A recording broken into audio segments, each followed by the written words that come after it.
Hello बच्चों, I hope you all are doing well. और हम आज की क्लास शुरू करते हैं। हमने लास्ट क्लास में ब्राउन एल्गी और रेड एल्गी को कंप्लीट कर लिया था और इसके अलावा हमने ग्रीन एल्गी के भी 2 एग्जाम्पल्स को कंप्लीट किया था। अब हम उस पर नए किंगडम को या बेसिकली नए ब्रायोफाइटा के ग्रुप को शुरू करने से पहले कुछ चीज़ें हैं जो हमें पहले वाली एल्गी की क्लास के लिए पता होनी चाहिए। ठीक है, तो जो एल्गी है यहाँ पर मैं आपको एल्गी के कुछ यूजेस दिखवा रही हूँ। ठीक है, यानी एल्गी को पढ़ हम रहे हैं, क्यों पढ़ रहे हैं, उसकी कोई इकोनॉमिक इंपॉर्टेंस रही होगी, इसी कमर्शियल यूजेस की वजह से हम एल्गी को इतना डिटेल में पढ़ रहे हैं।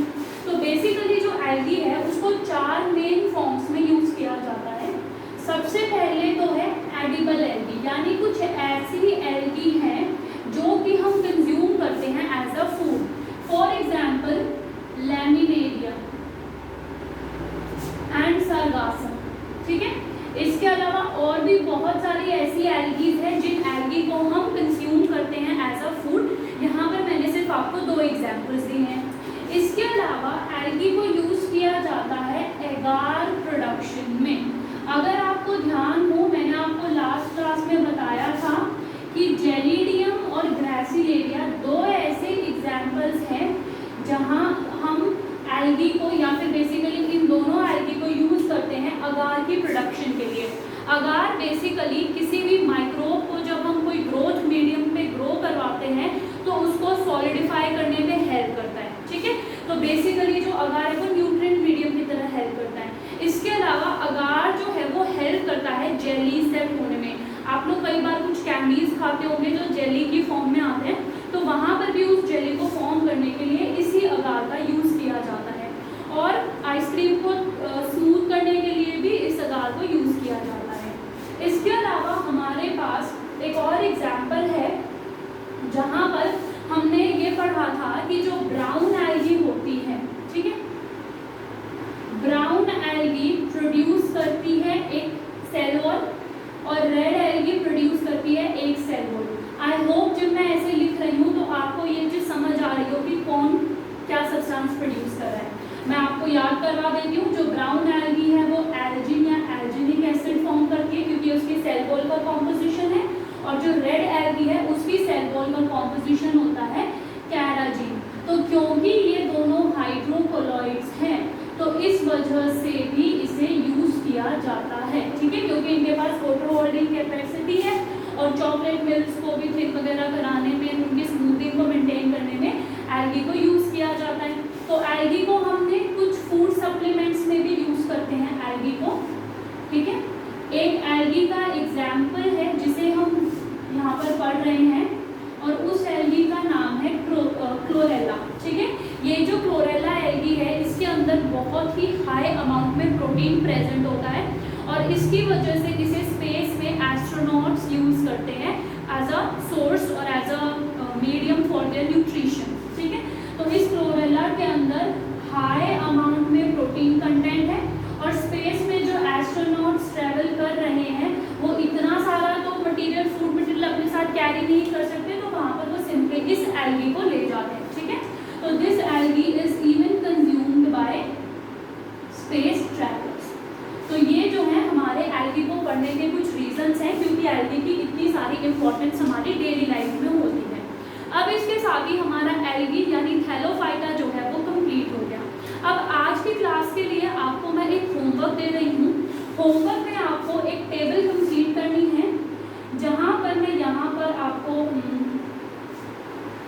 सीरियल नंबर लिख रही हूँ। यहाँ पर मैं कुछ कैरेक्टर लिखूंगी, green algae, red algae and blue algae. ठीक है, तो आपको इन एल्गी का कैरेक्टराइजेशन करना है या क्लासिफिकेशन करना है based on the characters which I will mention here. क्योंकि अगर आप ऐसी टैबुलर फॉर्म में डाटा रखोगे तो आपको लर्न करना इजी रहेगा। तो अगर मैं सबसे पहले कैरेक्टर की हम बात करें तो हम किसी भी एल्गी की सेल वॉल की बात कर सकते हैं कि उसकी सेल वॉल कैसी है, उसका जो स्टोर्ड फूड है वो क्या है, इसके अलावा उसके अंदर फ्लैजिला जो है वो किस तरीके के प्रेजेंट है, पिगमेंट्स किस तरीके के हैं और हैबिटेट कैसा है।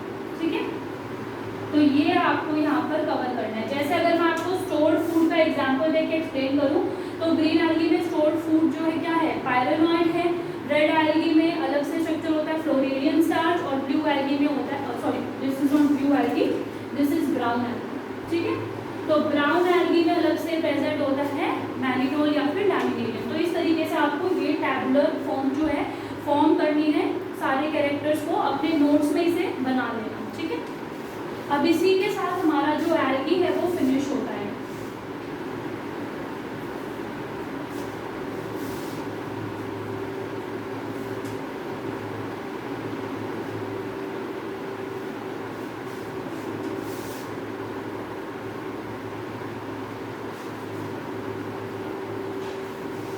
अब देखो हमारा एल्गी फिनिश हो गया है, तो हम हमारा नेक्स्ट ग्रुप शुरू करते हैं and that group is bryophyta, ठीक है। तो अब ये वाला ग्रुप है जो हमें पढ़ना है, ठीक है।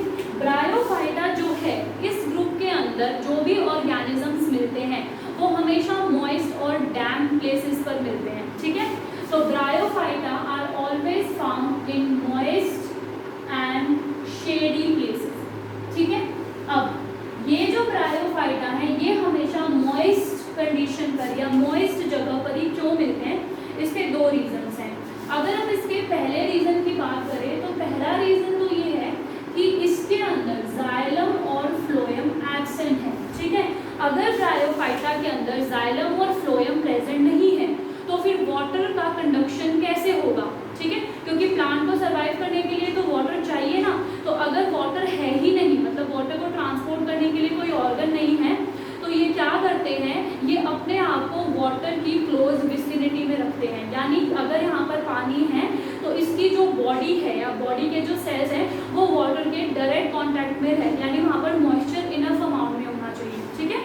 तो जाइलम और फ्लोएम नहीं होते, इसलिए ये मॉइस्ट प्लेसेस पर मिलते हैं ताकि डायरेक्टली वाटर की विसिनिटी में रह सके।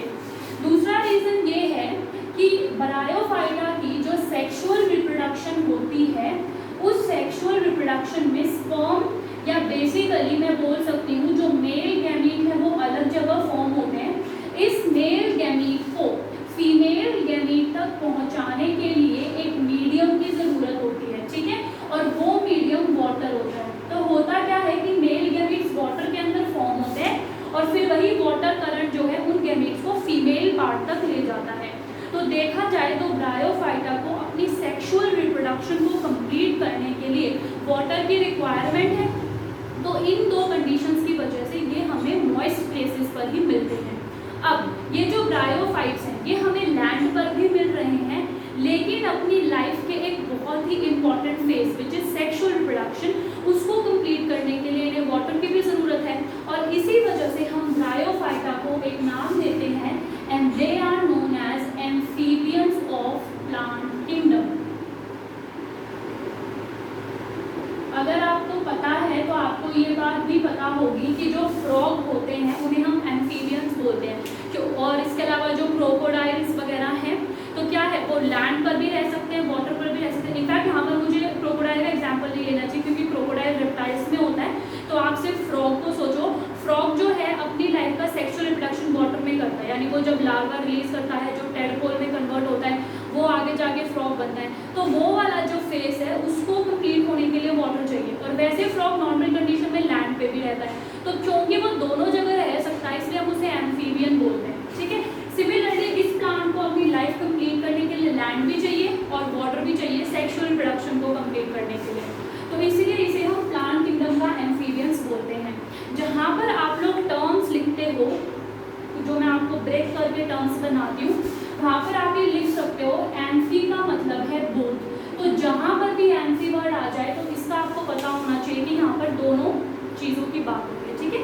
तो बोथ यानी जो वाटर में भी सर्वाइव करे और जो प्लांट में भी सर्वाइव करे। इसके अलावा ब्रायोफाइट्स की एक सबसे बड़ी बात यह है कि ब्रायोफाइट्स किसी भी बेयर रॉक पर सक्सेशन लेकर आते हैं, ठीक है।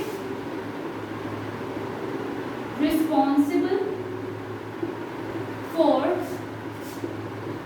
सक्सेशन ऑन बेयर रॉक्स, ठीक है। यानी कि देखो बेसिकली सक्सेशन का मतलब क्या है, सक्सेशन का मतलब है एक ऐसा एरिया जहां पर कोई भी प्लांट प्रेजेंट नहीं है। आज से पहले कभी भी वहाँ पर कोई प्लांट ग्रो नहीं किया है और उस जगह पर वेजिटेशन ग्रो कर रही है, ठीक है, तो वहाँ पर हम बोलते हैं कि उसकी सक्सेशन हुई है, ठीक है। तो इसीलिए जो ये ब्रायोफाइट्स हैं, ये जो बेयर रॉक्स हैं, मतलब ऐसी रॉक्स, ऐसे पत्थर जिन पे कभी भी कोई प्लांट ग्रो नहीं करा, वहाँ पर भी ये सक्सेशन लेकर आते हैं, वहाँ पर भी ये जो है वेजिटेशन लेकर आते हैं।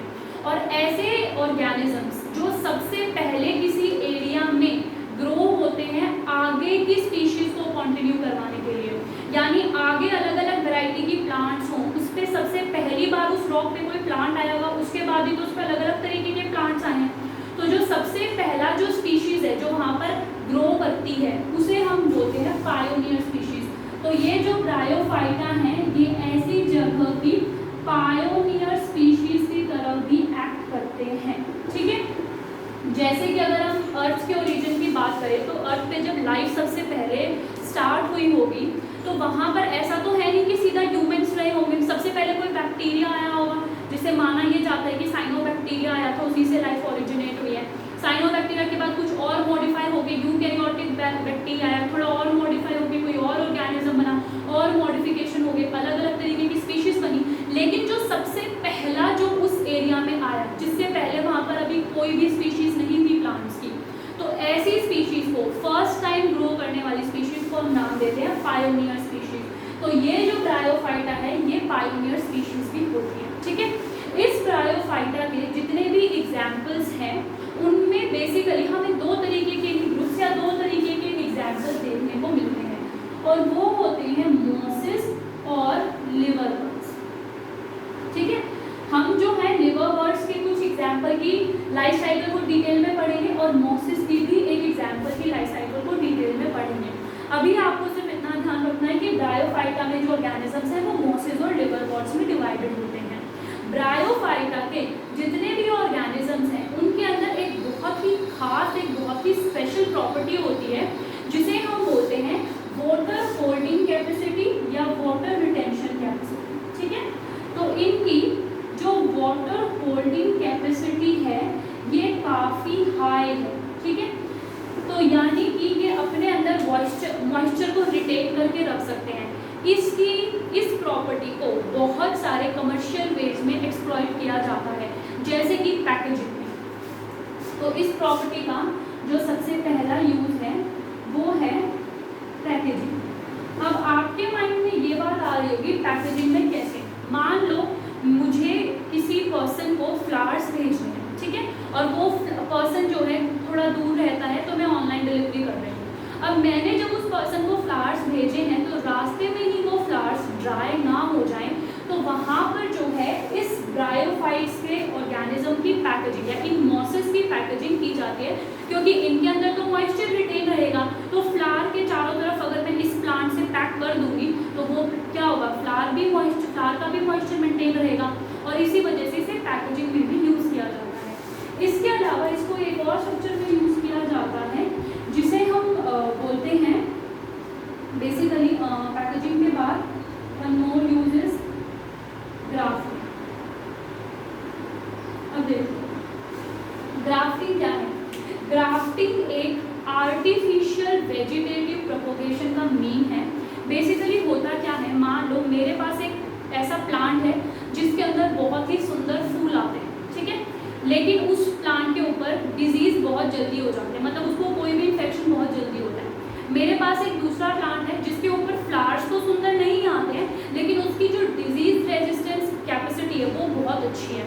अब आप ये बताओ, मैं ये चाहती हूँ कि दोनों प्लांट्स की जो अच्छी चीज़ें हैं वो मेरे पास एक प्लांट में आ जाए, यानी हमारे लिए सबसे डिजायरेबल प्लांट क्या होगा, जिसके फ्लावर्स भी अच्छे हो, यानी जिसकी ऑर्नामेंटल प्रॉपर्टीज भी अच्छी हो और जिसके अंदर डिजीज भी ना हो। तो ऐसे प्लांट्स की, मतलब इस प्लांट की कुछ अच्छी कैरेक्टर ले ली, इस प्लांट की कुछ अच्छी कैरेक्टर को एक साथ जब हम ग्रो कराते हैं तो वो ग्राफ्टिंग का मीन होता है। इसमें क्या होता है कि मान लो मैंने एक प्लांट की रूट ले ली, ठीक है, और उसकी रूट पे मैंने ऑब्लिक कट लगाया, ठीक है, तो ये जो स्ट्रक्चर है इसे हम बोलते हैं स्टॉक, ठीक है। ये वो प्लांट है जिसकी रूट्स में या जिसमें डिजीजेस नहीं होते। इसके बाद मैंने वो वाला प्लांट लिया जिसके फ्लावर्स बहुत सुंदर आते हैं, उसके मैंने स्टेम को कट किया और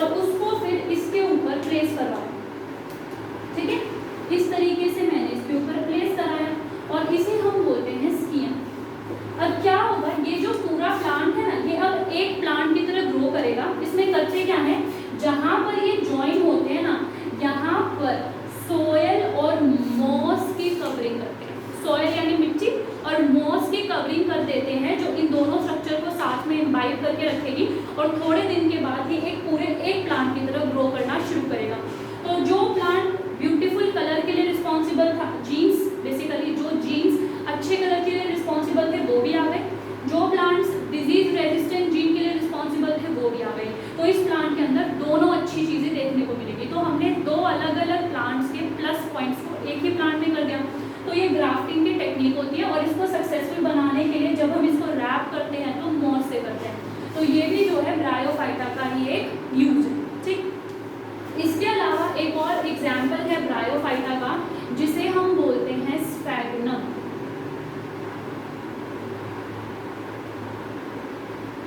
ठीक है, ये जो प्लांट है स्फैग्नम, ये प्लांट बेसिकली एक स्ट्रक्चर, ये जब प्लांट ग्रो करता है ना तो ये बहुत ही लार्ज शीट्स में ग्रो करता है, ठीक। तो इसकी वजह से क्या होता है, जब ये प्लांट ड्राई हो जाता है या मर जाता है तो इसकी उन शीट्स को वहाँ से उठाया जाता है। बेसिकली होता क्या, आप ये इमेजिन करो कि वाटर के सरफेस पे ग्रास जैसे कुछ स्ट्रक्चर बहुत अबंडेंट अमाउंट में ग्रो करें, वो एक्चुअली में स्फैग्नम होते हैं। तो वो स्फैग्नम जो है बहुत लार्ज अमाउंट में ग्रो करे जा रहे हैं। जब वो ग्रो करें तो दूर से देखने वाले को ऐसा लगता है कि ये कोई लैंड का पीस है, ये कोई वाटर बॉडी नहीं है, ये एक लैंड का पीस है, ठीक है। ऐसे स्ट्रक्चर्स को हम नाम देते हैं बॉग्स। तो ये जो स्फैग्नम है ये ऐसे बॉग्स जो है बहुत सारे फॉर्म करता है। जब ये बॉग्स ड्राई हो जाते हैं तो इसकी शीट्स निकाली जाती है और उसे हम बोलते हैं पीट, और इसी वजह से हम इसे नाम देते हैं पीट मॉस, ठीक है। तो होता क्या है, इसके इन स्ट्रक्चर्स के या इस तरीके की कंडीशन ड्राई होने के बाद बहुत सारी शीट्स फॉर्म होती हैं और उसे हम, क्योंकि उन शीट्स को हम बहुत अलग अलग तरीके से यूज़ करते हैं और इसी वजह से इस स्फैग्नम को नाम दिया जाता है पीट मॉस। क्यों? क्योंकि ये जो पीट है इसकी शीट्स को पीट तार बनाने में यूज़ किया जाता है। इसके अलावा पैराफिन बनाने में भी इस पीट मॉस को यूज़ किया जाता है। इसके पीसेस को कट करके सॉयल में डाल के, मतलब जब हम खाद बनाते हैं, मैन्योर बनाते हैं, तो वहाँ पर इस पीट की शीट्स को ब्रेक करके हम मैन्योर के साथ मिक्स करते हैं और फिर सॉयल में डाल देते हैं। तो उससे क्या होता है, सॉयल की क्वालिटी भी इम्प्रूव होती है। तो पीट्स को क्या है, to increase the soil quality, वहाँ पर भी इसे यूज़ किया जाता है। इसके अलावा इस पीट के अंदर कुछ एंटीसेप्टिक प्रॉपर्टीज भी होती हैं।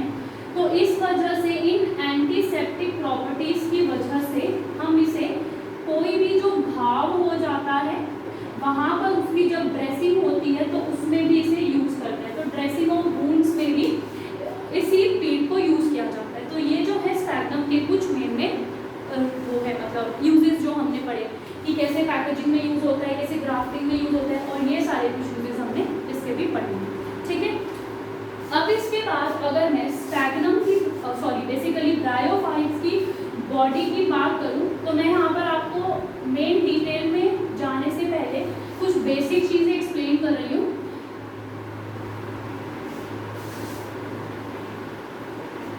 जो ये बेसिक चीज़ें मैं आपको एक्सप्लेन कर रही हूँ ना, ये आपके माइंड से जानी नहीं चाहिए, ठीक है। आगे आप जब भी पढ़ोगे ब्रायोफाइट्स के, जब हम एग्जाम्पल्स को डिटेल में पढ़ेंगे तो ये जो चीज़ मैं अभी एक्सप्लेन करी हूँ कॉन्सेप्ट, आपके माइंड में रहना चाहिए, तभी आप कॉन्सेप्ट्स को लिंक कर पाओ, ठीक है। होता क्या है कि ब्रायोफाइट्स के पास ट्रू स्टेम, ट्रू लीफ और ट्रू रूट्स नहीं होती हैं, ठीक है। इसके अंदर दो तरीके से फॉर्म लेते हैं। कुछ जो इसके ऑर्गेनिज्म हैं उनकी बॉडी बहुत ही प्रिमिटिव होती है। प्रिमिटिव होने का मतलब है कि बॉडी जो है वो थैलॉइड है, ठीक है, सिंपली एक सेल का मास है, जैसा कि होता है रिक्शिया में, और एक और एग्जाम्पल है मार्केंशिया में। उसके बाद हो सकता है ब्रायोफाइट्स में कुछ थोड़ी सी एडवांस फॉर्म हो, जैसे कि फ्यूकस, ठीक है, या फ्यूकस, ठीक है, फ्यूमेरिया है, फ्यूकस तो हमने एल्गी में पढ़ा था। देखो इन नाम्स को ना लर्न करना बहुत इंपॉर्टेंट है, नहीं तो फ्यूकस और फ्यूमेरिया ऐसे बहुत कंफ्यूजन हो जाता है, ठीक है। तो ब्रायोफाइट्स की एक थोड़ी सी एडवांस फॉर्म हो सकती है फ्यूमेरिया, जहाँ पर रूट के जैसे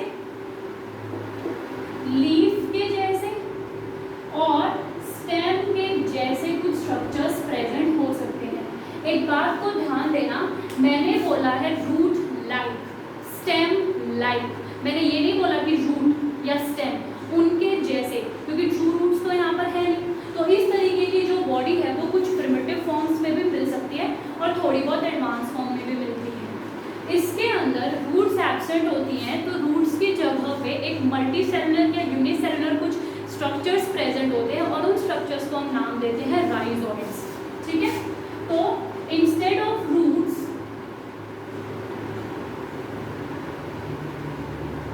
यूनिसेलुलर और मल्टीसेलुलर राइजोइड्स आर प्रेजेंट। ठीक है, तो ये जो राइजोइड्स हैं ये रूट्स जैसे ही स्ट्रक्चर्स होते हैं, काम ये रूट वाला ही वो फॉर्म करते हैं, लेकिन ये ट्रू रूट्स नहीं होती। ठीक है, अब ये जो ब्रायोफाइट्स हैं इसके अंदर जो ऑर्गेनिज्म है वो दो मेन फॉर्म्स में मिलते हैं। ठीक है, टू मेन फॉर्म्स में मिलते हैं। या तो जो ऑर्गेनिज्म है मतलब इसकी जो पूरी लाइफ साइकिल है उसमें ऑर्गेनिज्म आपको दो ही स्टेजेस या दो ही फॉर्म्स में नजर आता है। One is the gametophyte and the other one is the sporophyte. ठीक है, अब आपको ये पता होगा गैमेटोफाइट है इसका मतलब बॉडी हैप्लॉइड है, स्पोरोफाइट मतलब बॉडी डिप्लॉइड है। ये जो है डोमिनेंट फेज है लाइफ का, यानी प्लांट की अधिकतर लाइफ जो है वो इस गैमेटोफिटिक स्टेज में चलती है और ये जो स्पोरोफिटिक स्टेज है ये बहुत ही थोड़े से टाइम के लिए रहती है। अब स्पोरोफिटिक स्टेज कैसी स्टेज होती है जहां पर स्पोर्स प्रोड्यूस होंगे और गैमेटोफिटिक ऐसी स्टेज होती है जहां पर गैमीट्स प्रोड्यूस होंगे।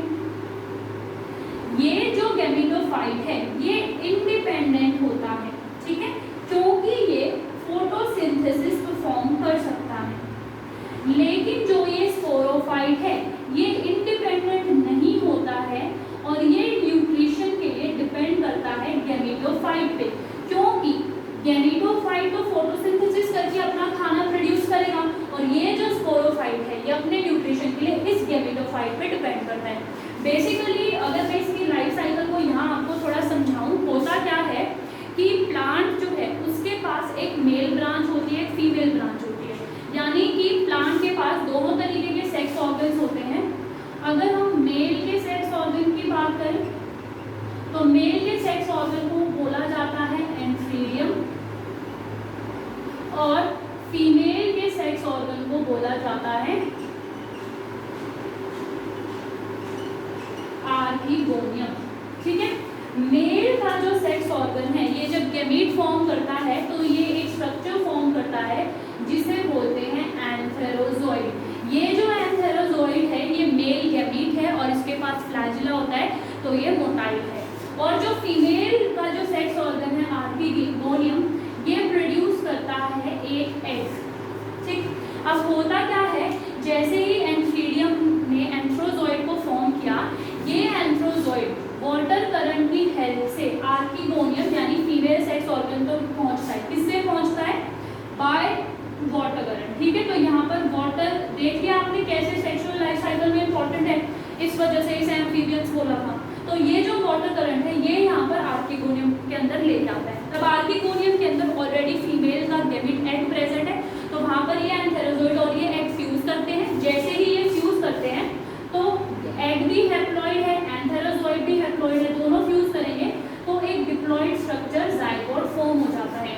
और ये जो जाइगोट है ये बाद में ग्रो करके कन्वर्ट हो जाता है स्पोरोफाइट। ठीक है, ये जो स्पोरोफाइट है ये डिप्लॉइड है और ये जो स्पोरोफाइट है ये खुद से तो खाना बना नहीं सकता, तो ये स्पोरोफाइट इसी गैमीटोफाइट पे ग्रो कर रहा है, क्योंकि जो ये फीमेल और मेल सेक्स ऑर्गन है ये गैमीटोफाइट पे प्रेजेंट होते हैं। तो गैमीटोफाइट पे ये दोनों ऑर्गन प्रेजेंट है, स्पोरोफाइट इस ऑर्गन में बना है, इसका मतलब स्पोरोफाइट किसके ऊपर लोकेटेड है? गैमीटोफाइट के ऊपर। अभी जब हम फ्यूनेरिया को डिटेल में पढ़ेंगे तो वहां पर मैं विद डायग्राम आपको एक्सप्लेन करूंगी। अब ये जो स्पोरोफाइट है ये डिप्लॉइड रहता है और यहीं से जो है स्पोरोफिटिक फेज आता है। ठीक है, अब ये जो स्पोरोफाइट है इसके अंदर बहुत सारे सेल्स हैं, इसके कुछ सेल्स जो हैं वो रिडक्शनल डिवीजन करते हैं। रिडक्शनल डिवीजन का आई होप कि अब तक सबको क्लियर हो गया। रिडक्शनल डिवीजन जो मैं बोलती हूँ तो मैं बात कर रही हूँ मियोसिस की। तो होगा क्या, अब तक क्या है, मियोसिस हो गया है और उसके वो जो सेल्स हैं वो हैप्लॉइड स्पोर्स फॉर्म करते हैं। अब जैसे ये हैप्लॉइड स्पोर्स फॉर्म होते हैं, ये हैप्लॉइड स्पोर जिनकी प्लॉइडी एंड है ये बाद में ग्रो करके फिर से जो है गैमीटोफाइट को तरीके से जो जनरल ब्रायोफाइट्स की रिप्रोडक्टिव साइकिल है वो चलती है। ठीक, तो अभी ब्रायोफाइट्स के इंट्रोडक्शन में इतना ही। इसके बाद अब जो हमें पढ़ना है वो हमें डिटेल में पढ़ना है एक एग्जाम्पल जिसे हम बोलते हैं फ्यूनेरिया।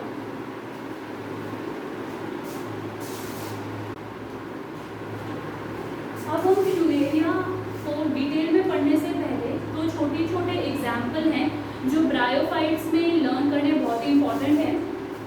सबसे पहले एक बार ध्यान रखना कि जो ब्रायोफाइट्स होते हैं ये ज़्यादा हाइट में ग्रो नहीं करते हैं। ठीक है, तो इनकी जो लेंथ है वो एक नॉर्मल लेंथ तक ये ग्रो करते हैं, जनरली 1 to 3 सेंटीमीटर। तो मैक्सिमम जो ब्रायोफाइट्स होते हैं वो 1 से 3 सेंटीमीटर में ही ग्रो होते हुए मिलते हैं।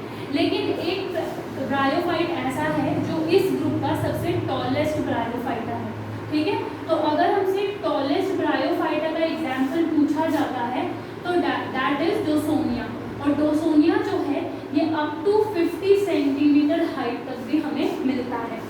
अगर हम सबसे स्मॉलेस्ट ब्रायोफाइटा की बात करें तो सबसे स्मॉलेस्ट या सबसे जो छोटा ब्रायोफाइटा है दैट इज ज़ूक्सिस, और इसकी जो लेंथ है वो सिर्फ 0.5 सेंटीमीटर है। तो ये जो दो एग्जाम्पल है डोसोनिया और ज़ूक्सिस, ये पता होना बहुत ही इंपॉर्टेंट है। और अब इसके साथ हम शुरू करते हैं हमारा next example which is Funaria. अब देखो जो ये फ्यूनेरिया है, ये फ्यूनेरिया एक तरीके का मॉस है। तो फ्यूनेरिया इज अ मॉस। इसकी लाइफ का जो प्रीडोमिनेंट फेस है, यानी सबसे जो डोमिनेंट फेस मिलता है वो प्रीडोमिनेंट फेस गैमेटोफाइट है। ठीक है, और गैमेटोफाइट पता है कि हैप्लॉइड होता है, यानी जो प्लॉइडी डोमिनेंट रहेगी वो हैप्लॉइड रहेगी। और इसके बाद गैमेटोफाइट के ऊपर ही स्पोरोफाइट बाद में ग्रो करता है, लेकिन जो मेन लाइफ है वो गैमेटोफिटिक है। अब अगर हम इस फ्यूनेरिया के स्ट्रक्चर की बात करें तो फ्यूनेरिया का जो स्ट्रक्चर है हम इसकी लाइफ साइकिल से ओरिजिनेट करते हुए चलते हैं। फ्यूनेरिया हमें दो फॉर्म्स में मिल सकता है, एक तो ये जुवेनाइल फेज में मिलता है और इसके अलावा एक में मिलता है मैच्योर्ड फेज में।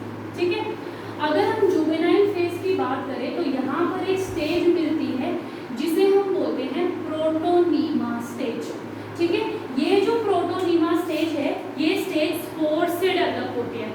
जहाँ हमने अभी साइकिल पढ़ी थी तो हमने ये देखा था ना कि स्पोरोफाइट जब मियोसिस करके हैप्लॉइड स्पोर जर्मिनेट करता है तो वो गैमेटोफाइट बनाते हैं। तो वो गैमेटोफाइट से में जो मेन सबसे पहली स्टेज फॉर्म करते हैं दैट इज प्रोटोनीमा। और ये जो प्रोटोनीमा है ये एक ग्रीन कलर की ब्रांच क्रीपिंग फिलामेंटस स्ट्रक्चर है। ठीक है, तो ज़्यादा इसमें कोई डिस्टिंक्शन नहीं है, सिंपली एक ग्रीन कलर का क्रीपिंग फिलामेंटस स्ट्रक्चर है। और ये जो है कुछ टाइम के बाद डेवलप हो जाता है सेकेंडरी प्रोटोनीमा के अंदर। ठीक है, अब ये जो सेकेंडरी प्रोटोनीमा है इसके पास राइजोइड्स होते हैं, क्योंकि ऐसे जो स्ट्रक्चर्स के डिफरेंशिएशन है वो प्रोटोनीमा में नहीं है। प्रोटोनीमा आगे जाके कन्वर्ट होता है सेकेंडरी प्रोटोनीमा में जिसमें राइजोइड्स होते हैं। ये जो राइजोइड्स हैं ये मैंने आपको बताया था कि मल्टीसेलुलर या यूनिसेलुलर स्ट्रक्चर्स होते हैं और रूट्स का फंक्शन परफॉर्म करते हैं। इसके अलावा अपराइट पोजीशन में, ठीक है, या अपराइट यानी सीधे पोजीशन में हम बात करें तो इसके अंदर लीव्स जो है वो स्पाइरली अरेंज होती है। ठीक है, तो सेकेंडरी प्रोटोनीमा के अंदर हमें स्पाइरली अरेंज्ड लीव्स मिलती हैं। ठीक है, ये जो सेकेंडरी प्रोटोनीमा है ये डिराइव किससे हुआ है? बेसिकली ये वाला जो प्रोटोनीमा है ये कहाँ से डिराइव हुआ है? This is derived from the haploid spores. और ये जो सेकेंडरी प्रोटोनीमा ये कहाँ से डेवलप हुआ है? इस वाले प्रोटोनीमा से। इसी सेकेंडरी प्रोटोनीमा में सेक्स ऑर्गन्स विजिबल होते हैं। ठीक है, अब मैं यहाँ पर आपको सेकेंडरी प्रोटोनीमा ड्रॉ करके दिखा रही हूँ। ये जो है इसकी बॉडी है, यहाँ से ये इसके रूट्स लाइक स्ट्रक्चर है, तो ये हुए इसके राइजोइड्स। ठीक है, अगर मैं इस राइजोइड को थोड़ा सा बड़ा करके ड्रॉ करूँ तो ये राइजोइड इस तरीके का स्ट्रक्चर है, मल्टी सेलुलर है, लेकिन इसके अंदर ऑब्लिक सेप्टा है, यानी इस तरीके का सेप्टा होने के बजाय इस तरीके का सेप्टा है। ठीक है, तो यहाँ पर ये राइजोइड्स क्या हैं? मल्टी सेलुलर स्ट्रक्चर्स हैं जिनके पास ऑब्लिक सेप्टा होता है और ये किसकी तरह काम करते हैं? As a root. इसके बाद यहाँ से स्टेम जैसा एक स्ट्रक्चर जाता है। ये स्टेम नहीं है, ये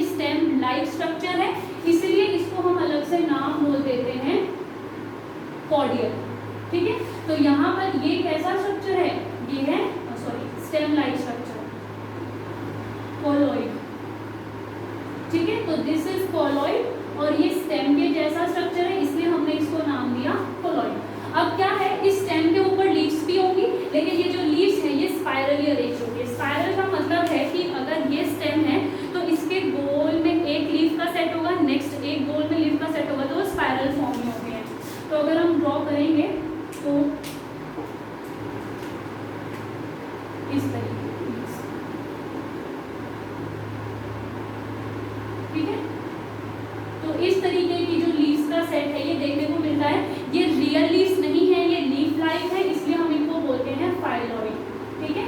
और ये एक्चुअली में लीफ लाइक है। अब होता क्या है, ये है इसकी गैमेटोफिटिक स्टेज, ठीक है। तो ये गैमेटोफाइट है, यानी बेसिकली ये सेकेंडरी प्रोटोनीमा है और ये हैप्लॉइड होगा।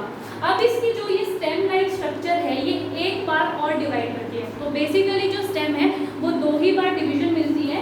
तो अगर मैं इस स्ट्रक्चर को दोबारा ड्रॉ करूं तो ये राइजोइड निकल रहे, यहाँ से 2 स्टेम्स होंगी और उसके बाद स्पाइरली अरेंज लीव्स होंगी। तो इस तरीके से मैं यहाँ पर थोड़ा जल्दी बनाने के लिए बना देती हूँ। ये इस तरीके से यहाँ पर स्पाइरली अरेंज लीव्स होंगी, ठीक है। अब इनमें से क्या होता है, एक ब्रांच जो है वो मेल ब्रांच बनती है और एक ब्रांच जो है वो फीमेल ब्रांच बनती है। एक मेल बन गई और एक फीमेल बन गई। ये बात ध्यान रहे, ये ब्रांचिंग कब हुई है, जब स्टेम ने डिवाइड किया है एक बार, ठीक है। तो डिवाइड वंस। अब ये 2 ब्रांचेस बनी, इसे मेल ब्रांच क्यों बोला जा रहा है, क्योंकि इसके पास मेल सेक्स ऑर्गन होगा। और मेल सेक्स ऑर्गन क्या है, एंथ्रीडियम।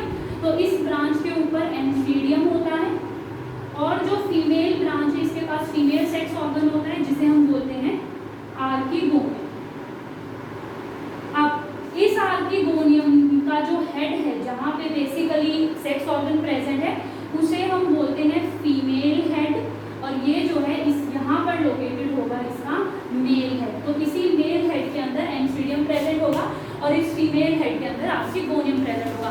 तो ये नॉर्मल गैमेटोफाइट की स्टेज है। अब इस नॉर्मल गैमेटोफाइट में हमें एक बार तो ये पढ़ना है कि मेल का हेड का स्ट्रक्चर पढ़ेंगे, एक बार फीमेल के हेड का स्ट्रक्चर पढ़ेंगे। जब दोनों के गैमीट्स फर्टिलाइज होंगे तो उसके बाद बनने वाले स्पोरोफाइट का स्ट्रक्चर पढ़ेंगे और उसके बाद जो ऑल्टरनेशन ऑफ जनरेशन है उसे पढ़ेंगे, ठीक है। तो अभी इसके बाद जो टॉपिक हमें पढ़ना है वो है पढ़ना है हमें मेल के हेड।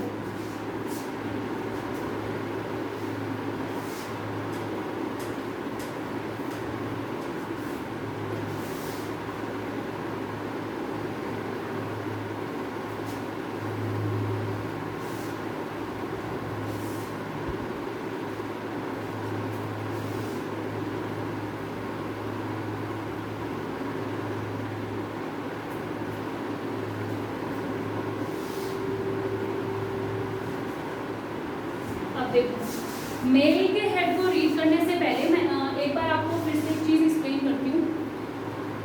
ये देखो इस तरीके से ये था, यहाँ पर जो है स्पाइरली अरेंज लीव्स हैं, ठीक है। यहाँ पर भी स्पाइरली अरेंज लीव्स हैं।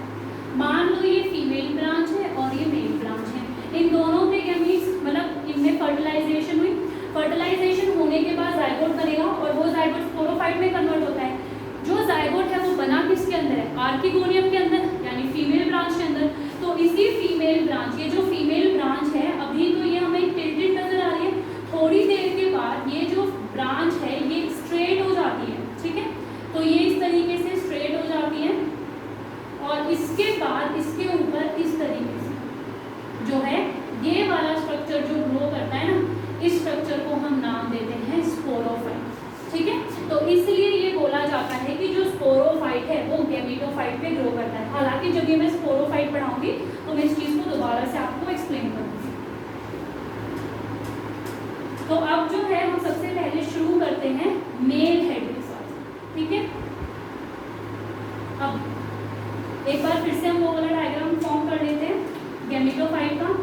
यहाँ से राइजोइड्स हैं, यहाँ से 2 स्टेम हैं, स्टेम के ऊपर क्या है, स्पाइरली अरेंज्ड लीव्स इस तरीके से, और यहाँ पर भी ये spirally arranged leaves, female branch और एक क्या है, मेल ब्रांच। अब ये जो मेल ब्रांच है, इसका ये जो पॉइंट है इसे हम क्या बोलते हैं, मेल हेड। तो अब इस मेल हेड को मैं आपको थोड़ा सा साइज में एनलार्ज करके शो कर रही हूँ। और यहाँ पर इस तरीके की ये जो स्पाइरली अरेंज लीव्स है ना, इन ये लीव्स नजर आती है। और यहाँ पर इसको जब हम जूम करके देखते हैं तो ये एक कॉन्वेक्स शेप नजर आती है और बेसिकली थोड़ा सा उठा हुआ स्ट्रक्चर है जो कि मेल हेड होता है। तो ये जो लीव्स हैं इसे हम पैरीगोनियल लीव्स बोलते हैं क्योंकि पैरीगोनियल शेप में अरेंज है, तो ये पैरीगोनियल लीव्स हैं। अब इसके बाद अगर हम बात करें तो आपने अभी देखा कि मेल ब्रांच के अंदर मेल का सेक्स ऑर्गन प्रेजेंट होगा विच इज एंथीडियम। तो यहाँ पर एंथीडियम प्रेजेंट है और जो एंथीडियम है इसमें पहले एक स्टॉक जैसा स्ट्रक्चर होता है और उसके बाद स्वोलन स्ट्रक्चर होता है। फिर से एक स्टॉक जैसा structure, swollen structure, stock and swollen structure. ठीक है, तो बेसिकली हमें क्या नजर आ रहा है, ये है हमारा एंथीडियम। इस एंथीडियम के अलावा इस मेल के हेड पे कुछ और स्ट्रक्चर्स भी नजर आते हैं और ये स्ट्रक्चर्स मल्टी सेलुलर ही होते हैं। ठीक है, ये जो स्ट्रक्चर्स हैं ये मल्टी सेलुलर है और इनका जो हेड है वो स्वोलन होता है। ठीक है, तो ध्यान रखना ये वाला हेड स्वोलन है और इसके अलावा ये कैसे हैं, मल्टी सेलुलर है। इन स्ट्रक्चर्स को हम नाम देते हैं पैराफाइसिस। ठीक है, अब अगर मैं आपके साथ पहले पैराफाइसिस को पढ़ूं तो पैराफाइसिस क्या है, ये जैसा कि आपको डायग्राम में नजर आ रहा है ये एक मल्टी सेलुलर स्ट्रक्चर है और जिसका जो एंड है वो स्वोलन है। अब इस पैराफाइसिस के दो काम होते हैं। सबसे पहला काम जो है ड्राइनेस से प्रोटेक्ट करता है ये एंथीडियम को, यानी जो एंथीडियम यानी जो मेल सेक्स ऑर्गन है वो ड्राई ना हो उसका ध्यान ये पैराफाइसिस रखता है।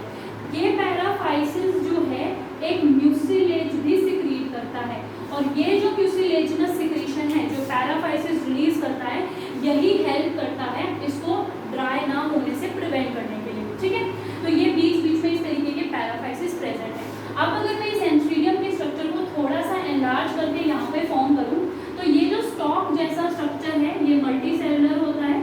तो इस तरीके के काफ़ी सारे सेल से ये फॉर्म होता है। तो ये स्टॉक जैसा स्ट्रक्चर हुआ। इसके बाद क्या होता है, ये स्वोलन पार्ट। ठीक है, अब इस स्वोलन पार्ट के पेरिफेरी पर भी कुछ सेल्स होते हैं। ठीक है, तो ये इसकी इनर वॉल हुई इस तरीके से, this is the inner wall. ये क्या हुई, स्टॉक, एंथीडियम की स्टॉक और ये हुई उसकी बॉडी और ये हुई इसकी वॉल। अब इस एंथीडियम की टिप पे भी इस तरीके से सेल्स होते हैं जो अगर हम ऊपर से देखें, क्योंकि अभी तो हम बेसिकली एंथीडियम को ऐसे देख रहे हैं, अगर इसको कोई इस तरीके से ऊपर से देखेगा तो एक लिड जैसा स्ट्रक्चर नजर आता है क्योंकि उसी लिड से एंथीडियम के अंदर जो एंथ्राजोइड्स बनने वाले हैं वो रिलीज होते हैं। तो होता क्या है, इस एंथीडियम के अंदर कुछ सेल्स प्रेजेंट होते हैं जिन्हें हम बोलते हैं एंड्रोसाइट्स। ठीक है, एंड्रो वर्ड जो है वो मेल के लिए यूज किया जाता है, यानी मेल गैमेट फॉर्म करने वाले सेल्स। ये सेल्स क्या करते हैं, क्योंकि अभी तक तो ये सब कुछ डिप्लॉयड चल रहा है, ये सेल्स डिप्लॉयड होते हैं और इसी तरीके से ये जो है अपने गैमेट्स को फॉर्म करते हैं। तो यहाँ से जो है एंथेरोजोइड फॉर्म होता है। अब गैमेट फॉर्म कर रहे हैं तो ऑब्वियसली बात है यहाँ पे मियोसिस। अच्छा, मुझे बात बताओ यहाँ पे मियोसिस होगा, नहीं होगा, क्योंकि जो मेल गैमेटोफाइट है वो मतलब पेरेंट की जो बॉडी है वो गैमेटोफिटिक है, गैमेटोफाइट हैप्लॉइड होता है। इसका मतलब ये सारे स्ट्रक्चर्स हैप्लॉइड हैं और ये पूरा एंथीडियम भी हैप्लॉइड है। तो इसके अंदर हर सेल भी हैप्लॉइड है और बनने वाला सेल भी हैप्लॉइड है। इसके पास दो फ्लैजिला होंगे जिसको मूवमेंट में हेल्प करेंगे और इसे हम बोलते हैं बाइफ्लैजिलेट एंथेरोजोइड। और इसके बाद ये फ्लैजिला जो है जैसे ही यहाँ पे फ्लैजिला जो है बिल्कुल मैच्योर कर जाएगा, मतलब बेसिकली एंथ्रोजोइड जो है वो मैच्योर कर गया, ये लिड ओपन होगी और यहाँ से ये जो स्पोर्स हैं ये बाहर रिलीज हो जाएंगे। ठीक है, स्पोर्स ना बोल के हमें बेसिकली स्पर्म बोल सकती हूँ मैं, स्पर्म्स जो है वो रिलीज हो जाएंगे। ठीक, इसके बाद होता क्या है, इसके अंदर एक चीज देखने को मिलती है जिसे हम बोलते हैं प्रोट एंड्रोस कंडीशन। मान लो नॉर्मल क्या होगा कि ये जो